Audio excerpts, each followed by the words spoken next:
আপনি যদি fluid best quality একদম A+ কোয়ালিটির ফুটবল দেখতে চান, আপনাকে হয়তো ডর্টমুন্ড বার্সার ম্যাচটাই দেখতে হবে। কারণ সেই ম্যাচটায় যদিও আপনি জানেন রেজাল্টটা কার দিকে ঝুঁকবে, তারপরে এই বিউটিফুল ফুটবলটা আপনি দেখাটা অ্যাভয়েড করতে চাইবেন না। আর অন্যদিকে যদি একটা ড্রামাটিক ম্যাচ দেখতে চান, যেখানে একটা কামব্যাকের সুযোগ আছে পিছিয়ে থাকা দলটার, তাহলে হয়তো আপনি PSG ভার্সেস অ্যাস্টন ভিলা দেখবেন।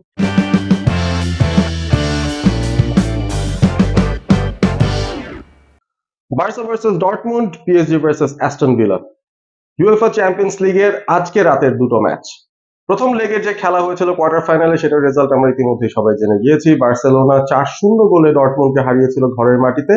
আর অন্যদিকে পিএসজি তারা 3-1 গোলে অ্যাস্টন ভিলাকে হারিয়ে দিয়েছে। সুতরাং ম্যাচের যে নিষ্পত্তি বা দুই লেগ মিলিয়ে রেজাল্টের যে নিষ্পত্তি, সেটা কি প্রথম লেগে হয়ে গেছে কিনা, সেটা কিন্তু একটা বড় প্রশ্নের জায়গা। প্রথমেই যদি বার্সেলোনা এবং ডর্টমুন্ডের ম্যাচে আসি, সেখানে ডেফিনেটলি 4-0 গোলে বার্সেলোনার যে লিড, বার্সেলোনার এখনকার যে ফর্ম, বার্সেলোনার খেলোয়াড়দের এখনকার যে অবস্থান এবং তারা লিগেও যেভাবে নিজেদেরকে জমিয়ে রেখেছে এই ম্যাচটা পার্টিকুলারলি খেলার জন্য, সবকিছু মিলে আমার কাছে মনে হয় কোনো ধরনের সুযোগ ডর্টমুন্ডের কাছে থাকবে না। অলৌকিক কিছু ইউসিএল নাইটসে আমরা হতে দেখি, তবে এই বার্সেলোনার এগেনস্ট আমার মনে হয় না বরুশিয়া ডর্টমুন্ডের সেই ফায়ার পাওয়ারটা আছে কিংবা সেই কনফিডেন্সটা আছে বার্সেলোনাকে টপল ওভার করার। গত সিজনের ফাইনালিস্ট ছিল বরুশিয়া ডর্টমুন্ড, তবে এবারের মৌসুমটা তাদের কিন্তু সেইরকম আশানুরূপ যাচ্ছে না। লিগ পজিশনেও তারা অনেকটাই স্ট্রাগল করছে, এবং যদি আমরা ইউসিএল এর কথা বলি, সেখানেও কোয়ার্টার ফাইনালে যখন বার্সার সাথে তাদের ড্রটা পড়েছে, আমার মনে হয় তখনই তারা বুঝতে পেরেছিল এই রাউন্ডেই তাদের হয়তো এবারের মৌসুমটা শেষ হতে চলেছে ইউসিএল এর যাত্রায়। যাই হোক, বার্সা ভার্সেস ডর্টমুন্ড সেটা নিয়ে আসলে খুব বেশি কথা বলার কিছু নেই। বার্সেলোনা তারকাখচিত দল, বার্সেলোনা ইনফর্ম টিম। এই মৌসুমে তারা একটা ট্রেবলের পেছনে এখনো পর্যন্ত ছুটছে। তাদের লিগ পজিশনটাও একেবারেই সমৃদ্ধ, ফার্স্ট পজিশনটা তারা এখনো পর্যন্ত ধরে রেখেছে। তো সবকিছু মিলিয়ে সময়টা খুবই ভালো যাচ্ছে ক্যাটালুনিয়াদের। আর অন্যদিকে বরুশিয়া ডর্টমুন্ড আমার মনে হয় তারা চেষ্টাটা করে যাবে ডেফিনেটলি। ঘরের মাটিতে সিগন্যাল ইদুনা পার্কে বরুশিয়া ডর্টমুন্ডের সমর্থকদের আলাদা একটা সাপোর্ট তারা পাবে, এবং আমরা সাধারণত সমর্থকদের কাছ থেকে শুনি, ইভেন টিভিতেও যখন আমরা দেখি, এনভায়রনমেন্টটা কিন্তু খুব আলাদা থাকে। সিগন্যাল ইদুনা পার্ক সবসময় 12th ম্যান হিসেবে কাজ করে ডর্টমুন্ডের ফ্যানদের জন্য বা খেলোয়াড়দের জন্য। তো সেই জায়গা থেকে আমার কাছে মনে হয় তারা চেষ্টার ত্রুটি করবে না। তবে চেষ্টা যত বেশি করবেন, বিপদ তত বেশি হবে। ব্যাপারটা ঠিক এরকম বার্সেলোনা এবং ডর্টমুন্ডের ক্ষেত্রে। ডর্টমুন্ড যদি একটু অ্যাটাকিং মাইন্ডসেটে গিয়ে খেলতে চায়, সেই ক্ষেত্রে কিন্তু তারা নিজেদেরকে আরো বেশি করে এক্সপোজ করে দিবে বার্সেলোনার এগেনস্ট। এবং আমার কাছে মনেও হচ্ছে না যে ডর্টমুন্ড আসলে ডমিনেট করতে পারবে ঘরের মাটিতে খেললেও। Barcelona will definitely get an upper hand from the gate গো। তারা যে ধরনের ফুটবলটা খেলছে, ডেফিনেটলি বলটা পজিশনও তারা রাখতে চাইবে নিজেদের কাছে, এবং 4-0 যেই অ্যাগ্রিগেটটা আছে সেটাকে আরো বাড়িয়ে নেওয়ার সুযোগ ডেফিনেটলি আছে। রাফিনিয়া কিংবা লেভানডস্কি কিংবা লামিন ইয়ামাল, যাদের কথাই বলেন না কেন, all of them are huge threats. এবং মিডফিল্ডটাও বার্সেলোনার এত দারুণ, ফ্র্যাঙ্কি ডিয়ং সেই মিডফিল্ডটাই ডেফিনেটলি একেবারে প্রাণ ভ্রমণের মতো একটা কাজ করছেন। ফিরমিন খুব ভালো একটা ফর্মে আছেন। ইনিগো মার্টিনেজকে নিয়ে আলাদা করে আসলে কথা বলতে হবে। He is a very very good level headed defender. একটা সময় ম্যানচেস্টার ইউনাইটেডের সঙ্গেও কিন্তু একটা লিঙ্ক তার ছোটখাটো ছিল, যেহেতু তিনি লেফট ফুটেড। ম্যান ইউনাইটেড যখন লেফট ফুটেড একজন সেন্টার ব্যাক খুঁজছিল লিসান্ড্রো মার্টিনেজকে কেনার আগে, তখন কিন্তু ইনিগো মার্টিনেজের কথাটাও উঠে এসেছিল যে তিনি আসলে লেফট ব্যাকও খেলতে পারবেন, হয়তো লেফট সেন্টার ব্যাকও খেলতে পারবেন, এরকম একটা চিন্তা ভাবনা ছিল। তবে দিন শেষে তাকে নেওয়া হয়নি। বয়স একটা ফ্যাক্টর ছিল, তিনি সেই সময় ফ্রি এজেন্ট ছিলেন, সেটাও একটা ফ্যাক্টর ছিল। তবে এখন তিনি বার্সেলোনায় যে পারফরমেন্সটা দিচ্ছেন, he is currently right now I think one of the top 5 defenders in world football, যদি সেভাবে হিসাব করি। সো বার্সা সব দিক থেকেই তাদের ক্লিক করে যাচ্ছে, অ্যান্ড আই প্রেডিক্ট বার্সেলোনা খুব সহজেই ডর্টমুন্ডকে আজকেও হয়তো তাদের মাঠে হারিয়ে দেবে এবং দুই লেগে চমৎকার পারফরমেন্স করে সেমিফাইনালের পথে চলে যাবে। অন্য ম্যাচটাই আসি, সেখানে আমার কিছু কনসার্নস আছে ডেফিনেটলি, কারণ আমার টিম, আমার ক্লাব ম্যানচেস্টার ইউনাইটেড, সেই ক্লাবের লোনের একজন খেলোয়াড় অ্যাস্টন ভিলা দলটায় আছেন, মার্কাস র‍্যাশফোর্ড। তো তিনি আজকে স্টার্টটা পাবেন কিনা দেখার বিষয়। আগের লেগে কিন্তু র‍্যাশফোর্ডকে স্টার্ট করানো হয়েছিল, এবং সেই ম্যাচটা কিন্তু অ্যাস্টন ভিলা নিজেদের যেই ক্যালিবার আছে সেই ক্যালিবারটা আসলে দেখানোর সুযোগটাই পায় নাই বলতে গেলে। PSG war playing very well actually. আমরা যদি ইউরোপিয়ান ফুটবল কনসিডার করি, আমরা সাধারণত ধরি যে ফ্রেঞ্চ লিগ একেবারেই ফার্মার্স লিগ, এবং সেখানে খুব একটা বেশি কম্পিটিশন হয় না।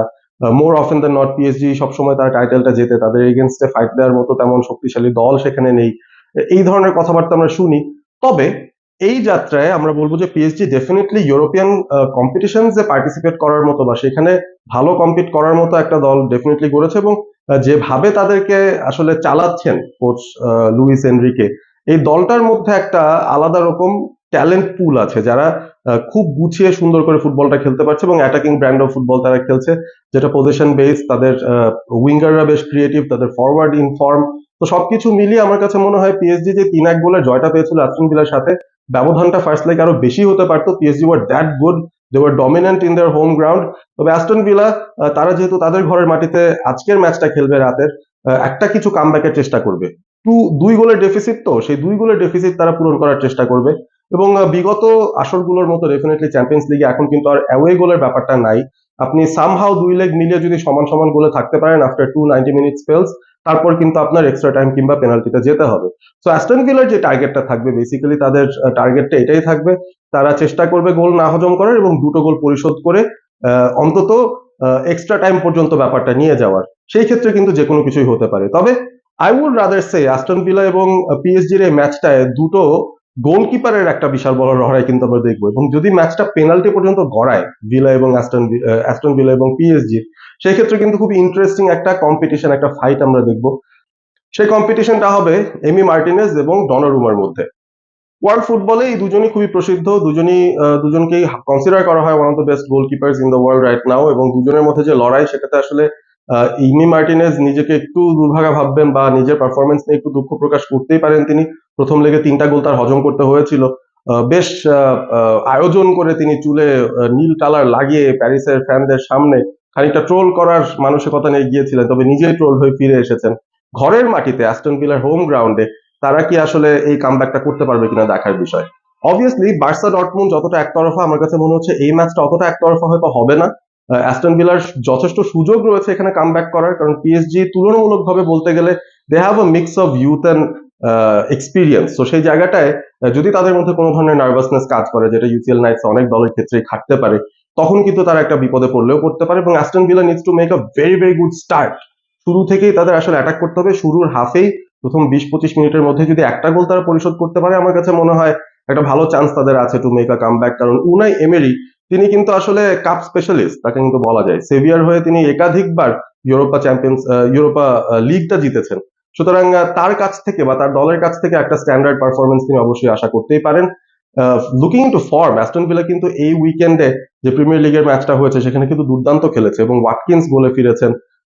বেশ কিছু ইম্পর্টেন্ট খেলোয়াড়রা তারা ফর্মে ফেরার ইঙ্গিত দিচ্ছেন। So it does not have to be about Rashford. Basically Watkins, Rogers তারাই কিন্তু একটা ভালো পারফরমেন্সের ঝলক দেখিয়ে দিতে পারেন এই জায়গাটা, এবং র‍্যাশফোর্ড ডেফিনেটলি একটা এক্স ফ্যাক্টর হতে পারেন with his pace and with his dribbling ability.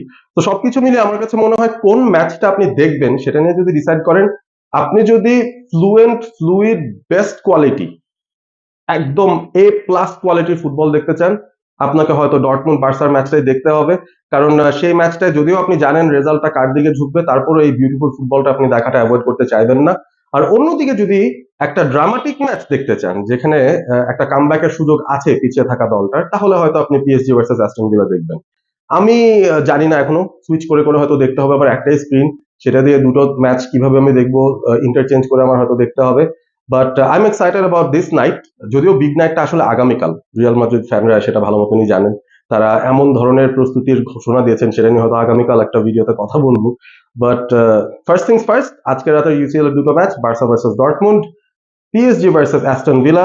কোন দল জিততে পারে, কাকে আপনারা সাপোর্ট করছেন, কমেন্ট করে জানাতে পারেন। এবং আপনারা আসলে অ্যাগ্রি করেন কিনা যে এমি মার্টিনেজ ডনারুমার মধ্যে আলটিমেটলি ফাইটটা হতে যাচ্ছে, if it's PSG versus Aston Villa second leg, and if it has to be a dramatic and.